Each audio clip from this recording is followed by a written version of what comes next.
Yesterday my video was about, what was it about?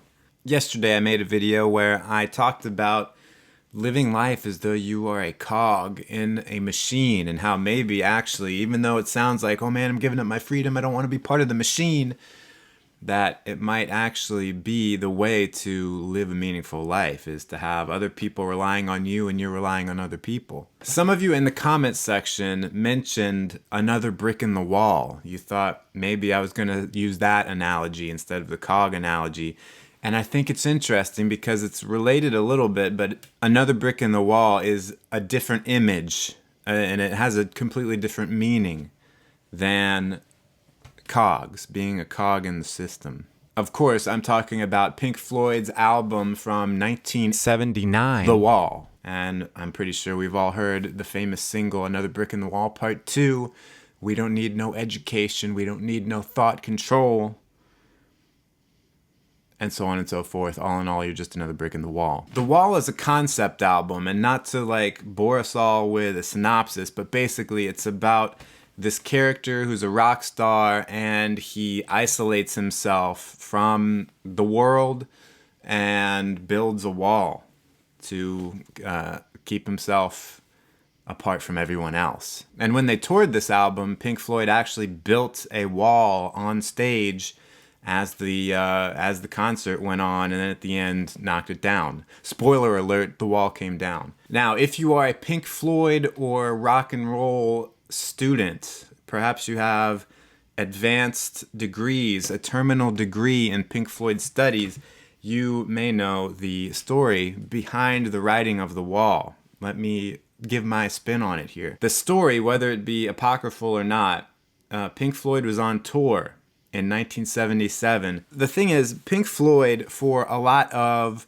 their early days, played small crowds because Pink Floyd's thing was to play, their concert wasn't just a rock concert, it was like a show. There were visual elements to it. It was more of an experience. You were supposed to sit and take it in. It wasn't like jumping around, rock show, bang your head. But by 1977, they were so popular that they were playing stadiums and arenas and making a lot of money, playing to tens of thousands of people, but they weren't really happy doing it. They weren't having a good time. The crowds were more casual fans. Man, I hate those casual fans. They ruin everything, don't they? And the fans weren't paying enough respect to the music in the band's eyes, and it all came to a head in Montreal in 1977. And you know how those Montrealers are. We all know. They were setting off fireworks during the show, and the band was getting agitated because people weren't listening, and they had to stop and start songs a bunch of times. The story goes, it may or may not be true, that during a song, alright, let me back up. So between the stage and the crowd, the front part of the crowd where all the groundlings are standing, there was netting to keep people from jumping on stage. And during a song, a crazed fan jumped up onto the netting and was desperately trying to get at the band while they were in the midst of performing. And Roger Waters, bassist and singer, supposedly, the story goes that he spat in this fan's face because he was just so fed up with the isolation he was feeling. Despite playing to tens of thousands of people, they didn't care about the work he was doing. They just thought he was a celebrity, and they just wanted to touch the hem of his robe, as it were. And after that experience, Roger Waters realized, this sucks, I don't want to do this anymore. I'm totally isolated from my fans. And he wrote The Wall about it, about how he was feeling like he was closing himself off. And he had the choice at that point to either continue doing what they were doing, playing huge arenas and not really enjoying it, or to take a different path. And while we can't really relate to being a rock star, I think we can all relate to this story of isolation, especially when it comes to this image of bricks in the wall. So when people suggested that cogs in the system, bricks in the wall are the same, there's some similarities. But really what it is the wall. Every brick in the wall is another person or experience a negative experience that a person has that adds to the bricks in the wall that they build around them. And so, specifically in Another Brick in the Wall Part 2, it has to do with school and the teachers and the way that, all the negative experiences that you can have as a kid in school teach you a lot of things about people and can lead to building a wall around yourself. And so the teachers you have maybe, or the bullies in school, are just another brick in the wall. I think this is something that we can all relate to in a way, because as we go through life, we're invariably going to have negative experiences where we feel rejected and we feel like the best thing we can do is, okay, now I've seen what happens when I interact with this kind of person or when this situation unfolds. So now I'm going to put a brick there to block it from ever happening again. And eventually, over time, all bricks and bricks go up until nothing can get to you. Ain't nothing going to get to you, baby. I don't know. Where did that come from? While I ponder where that came from, let's stop for a commercial break.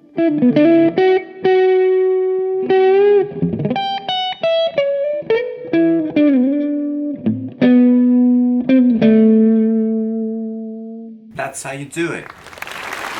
Welcome back from that commercial. One of the best songs on the album, On the Wall, is Comfortably Numb. I can say, I think safely, it is the best song on the album. Let's not kid ourselves. Not one of the best. It is the best song on the album. Now, the structure of that song is, in the verses, you have Roger Waters, who is the voice of like a doctor who has come in, and the main character of the album, Pink, he has like passed out or something.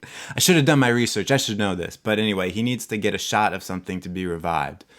So Roger Waters is the doctor saying, hello, is there anybody in there? And then on the choruses, David Gilmour sings from the point of view of Pink, probably somewhere far back in his mind, where he's talking about, when he was a child, how he felt then and how it was so beautiful and such a bright existence. Then he grew up and now he doesn't feel like that anymore. The child is grown, the dream is gone. Being comfortably numb is kind of like when you have had all these experiences that have made you feel isolated, like you've been disillusioned from your childhood perspective that everything is good, and now you are, kind of a more cynical adult, and you go around numb to everything. You're comfortably numb, but you've built a wall around you, so no one can really get to you, but you're not really living life. I think a lot of us introverts, because we are so naturally able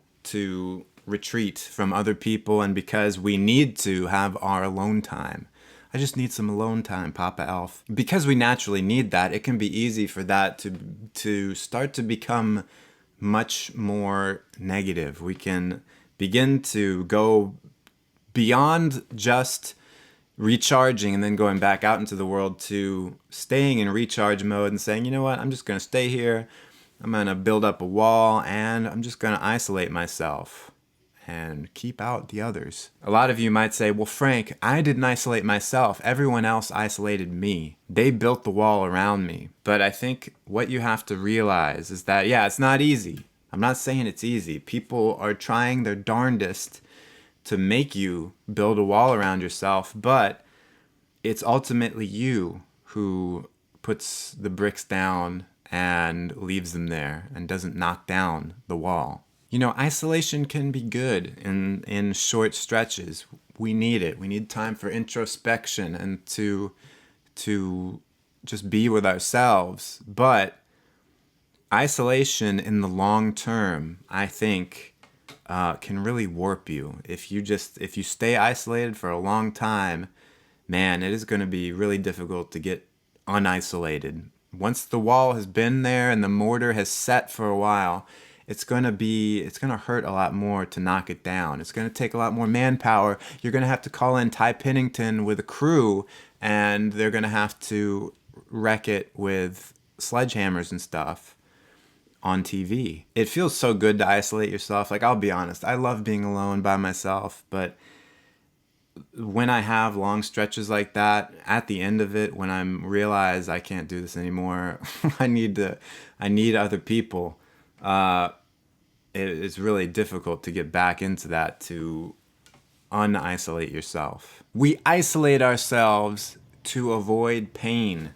This reminds me of a book that I'm sure a lot of you have read, Daring Greatly by Brene Brown, where she talks about being vulnerable and how, in order to experience the best things in life and to be open and vulnerable with others and express yourself freely, you have to risk pain and those bad feelings. You can't just build up the wall, because when you do that, not only do you protect yourself from the bad, but you protect yourself from the good as well.